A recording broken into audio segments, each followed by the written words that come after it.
Alright guys, TacticalRab back again today. Hope you're all doing well and enjoying your day so far, with OpTic confirming Huke just a couple of days ago and Pred missing out on the move that seemingly he wanted. He has responded further to the situation, and even Shotzzy revealing that Scump was very keen indeed to get Pred onto the team. That's no longer happening. But if OpTic Huke actually works out well, is there a chance that Pred doesn't end up on OpTic when Scump retires at the end of the year? Very much enjoy your thoughts in the comment section below. Hit the like button if you enjoy. Subscribe if you're new as always. I would greatly appreciate it. Plenty to discuss. Just a quick thing as well, the Challengers Elite will actually be run by Clutch GG. Always cool to see stuff like this, I think, when organisations like Clutch have run their own tournaments for some time, and then the CDL say, you know what, you guys have done a great job, run our Challengers program, so congratulations to everyone involved in that. Also this, unfortunately, to my understanding, this is fake news from Doug said to Martin, there was, like, as I say, the 9th of January, there was meant to be some big patch update that changed everything. Reality is it didn't really occur, and as Doug says, new update for Modern Warfare 2, added red dots again, footsteps are lower, and spawns are back to squad spawns, or back to basically how they were before this most recent update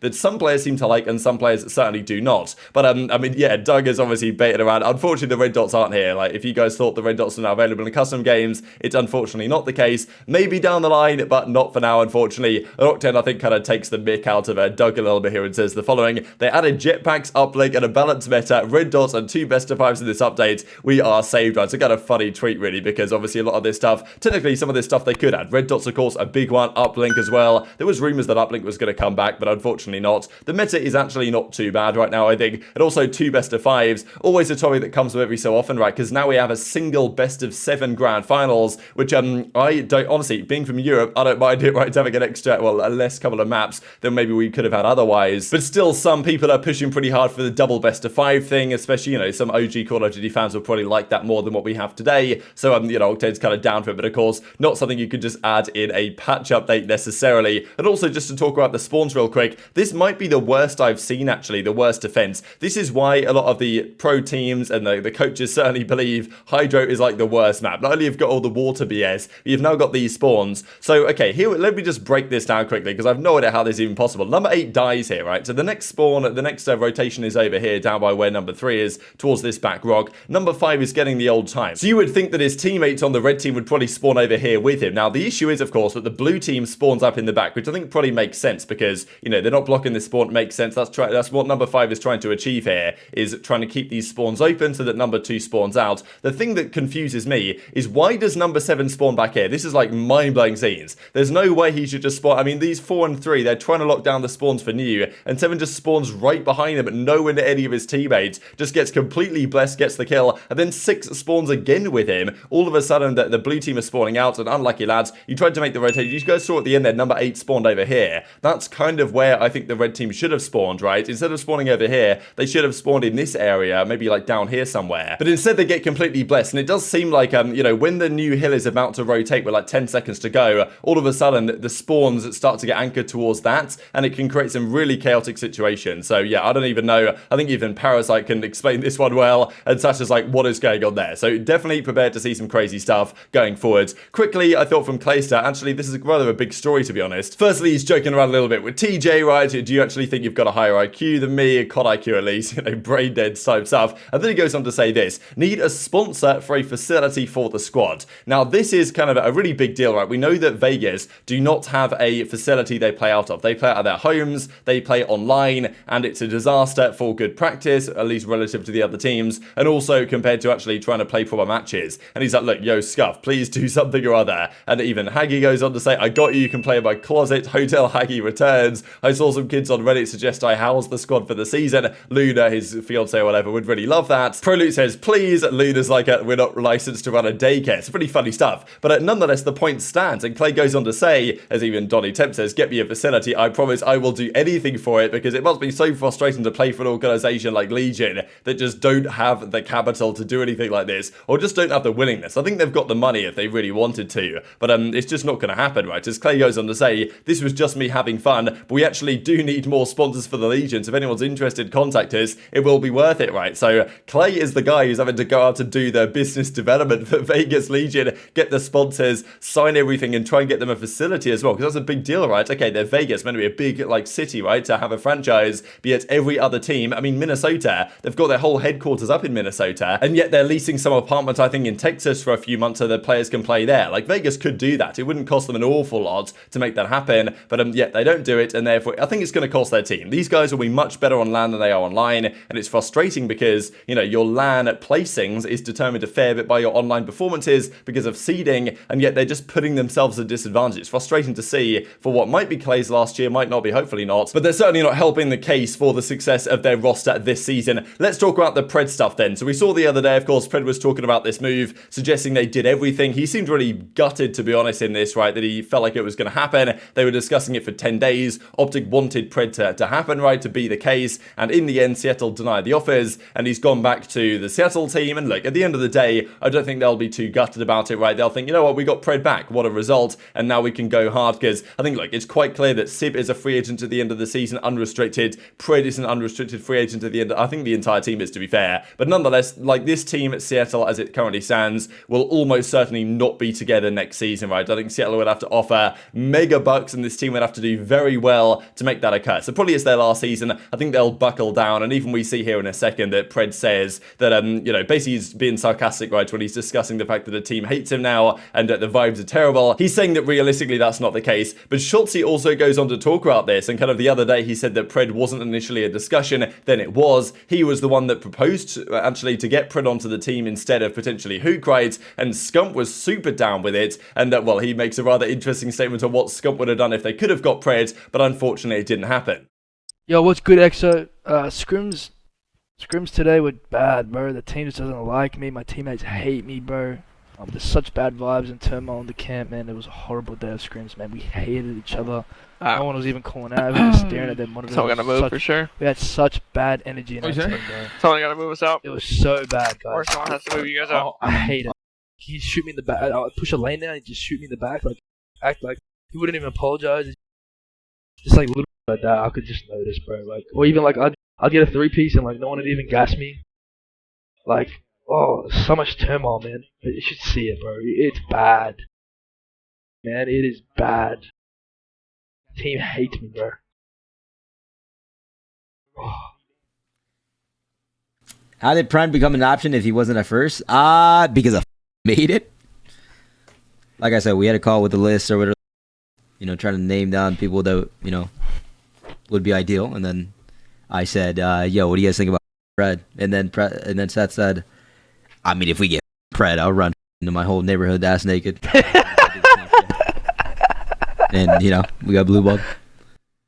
Run my whole neighborhood. So clearly Scump was very keen indeed, for various reasons, to get Pred onto the team for his final year. Obviously it would make a perfect bit of sense, get Pred alongside Shotzzy. That would have been the ultimate standard. To me, I actually like this move a lot more, the Huke move that is, than a lot of OpTic fans seem to. I'd grade this move relatively well. The only way I could grade this move significantly higher would be if they actually got Pred instead of Huke, to be perfectly honest. I think it does still make sense though. The issue is, let's say this team actually works out. I know that OpTic fans maybe aren't so convinced that it will. I know that a lot of OpTic fans are feeling less confident about this roster than they have done in many rosters for some time now. But nonetheless, if it does work well, and we could see that, you know, Pred's obviously frustrated with this move not going through, maybe because if it doesn't work out for Pred on Seattle, but also it does work out for Huke on OpTic, then is Pred's door now closed to OpTic? Just because if Shotzzy and Huke are frying, let's say these guys are, you know, second best or the best SMG duo in the game. Might not happen, obviously. I think that's optimistic thinking. OpTic fans will think for sure,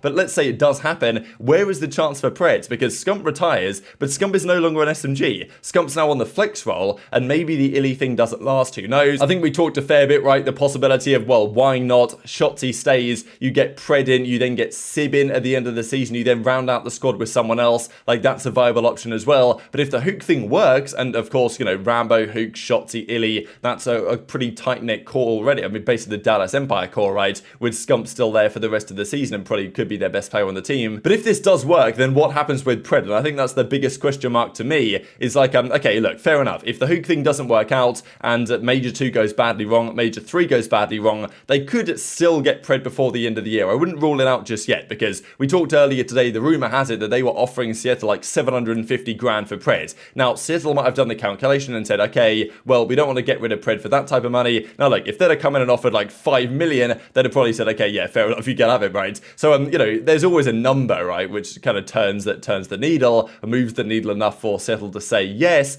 But in this case, the 750 grand, now in fairness, that offer might go down over the coming months from OpTic because they know they're getting Pred for less time and they could get him at the end of the season anyway. But let's say they have a bad Major 2 cycle OpTic and the Huke thing doesn't work out. That offer of, let's say, 750 grand for Pred, like that offer gets more and more attractive event on event because Seattle have him for less time before he can walk for free at the end of the season anyway. So if the Huke thing doesn't work, I wouldn't rule out them still trying to get Pred before the end of the year. It could still potentially happen if negotiations continue because they started once and again they lasted for a long time. Then they stopped, of course, as Scump, well, Shotzzy was certainly there implying. But if Huke and Shotzzy are looking great at the end of the year, do you get Pred anyway and just go like Huke, Shotzzy and Pred and just, you know, say, you know what, guys, you can find a way to flex. I mean, I'm sure they could make it work. It's pretty outrageous, but they could, I'm sure, probably make it work with a experienced main AR, like maybe an Arcitys or something if they could get him. Bit of a weird team, maybe possible. But yeah, if Huke stays into 2024, then, you know, presumably you probably don't get Pred. Maybe you get Sib. I don't know. Bit of a question mark there. Maybe Pred feels like, if this works out, that he's lost his chance, right? Because OpTic Pred seemed a dead cert. It still seems likely, but it's likely if that was to happen that Huke would have to make way. And maybe OpTic do well with Huke and then they still drop him for Pred. That's a possibility as well because, you know, things have happened like that before where great players have been dropped for other, maybe slightly better players and it's worked out for them, right? So maybe that happens as well and Huke has to certainly turn up because I'm sure he knows that if he doesn't absolutely deliver the nuke-like Huke performances he's done in the past, that, you know, Pred is knocking on the door at the end of the season and will still probably try and get that move done. Quick couple of things before we close out the video. This one from Drazah here. Plenty of other clips and a similar robot snap in the first cup. Lag spike, he says. So this is always difficult to say. Basically, cheating accusations are rising again. Here we go. It's European Challenges, baby. The cheating accusations are going to be everywhere. So this is Drazah looking presumably at one of the guys on the other team. Here's Furious here. So yeah, looking at I don't know. It's pretty difficult to say. We talk a lot about guys like Doug talking about players like Johnny, saying that these guys are, you know, not necessarily cheating, but are onliners. And there's some individuals that people believe, oh, maybe he's not just an onliner, but he's actually cheating. So who knows, right? And also, if you were, like, let's say you were cheating in challenges, it's tough to detect. Why would you use an aimbot? This is the thing that confuses me. Like, the only thing that's gonna, like, you're obviously a good player to be at that point anyway. This is obviously pretty strange that he, like, snaps to the floor here, to be honest. That is admittedly a pretty tough one to explain, but I suppose, I mean, look, it's only one clip. He does say there are other clips of maybe a similar thing, but, yeah, I don't know. Like, if you are gonna cheat in challenges, I mean, obviously it's reprehensible to do so in the first place, but why would you need to use an aimbot anyway? You're obviously good enough. Yeah, I'm gonna have to see more evidence than that to see if I buy it quite yet. And just to close out with another Brian stat here, this I thought was kind of crazy. Highest average placing team in COD history, the top 25 ever. Goes down a big list actually here from even Envy from Black Ops 3 placing on average 4th. But the top of the list is pretty crazy, right?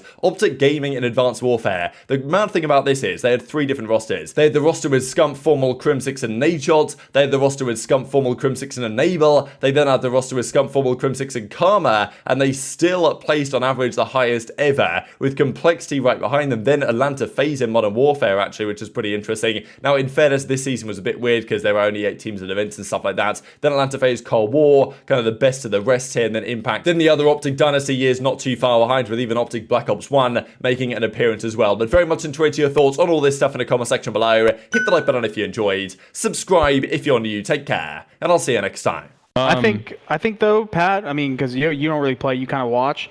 You're watching! You're sitting here watching! You're watching me play! What do? You watch the game! I play the game! I win! I win! Hey, hold on.